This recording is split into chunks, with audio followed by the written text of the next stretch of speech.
গুরুত্বপূর্ণ ভূমিকা পালন করছে বাংলাদেশের ইতিহাসে। এই কম্প্রোমাইজিং পলিটিক্সটা ইতিহাসের স্বর্ণাক্ষরে লেখা থাকবে।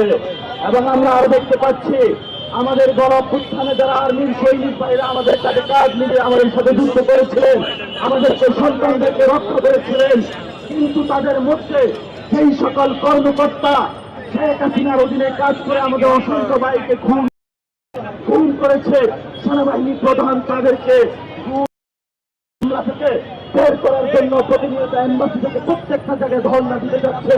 আমরা সেনাবাহিনীর সিনিয়র চিফ কম্প্রোমাইজিং যারা রয়েছেন তাদেরকে হুঁশিয়ার করে দিতে চাই, সৈনিক ভাইরা, যদি আপনাদের ভবিষ্যতে এই ধরনের কোন নির্দেশনা আছে, আপনারা গণঅভ্যুত্থানে যেভাবে নির্দেশনা অমান্য করেছিলেন, অবৈধ নির্দেশনা, ভবিষ্যতে জনগণের আপনারা পক্ষে থাকবেন। আপনাদের রুটির প্রশ্নে, আপনাদের অধিকারের প্রশ্নে ইনশাল্লাহ আপনাদের সাথে অধিকার আমরা ছিলাম, ভবিষ্যতে ছিলাম। কিন্তু যারা ভুল করেছে আইসিটি ট্রাইব্যুনাল থেকে একটা লোক অধিকার পাবে না। প্রত্যেকের আমরা বিচার নিশ্চিত করে বাংলার মাটিতে ছাড়বো ইনশাআল্লাহ।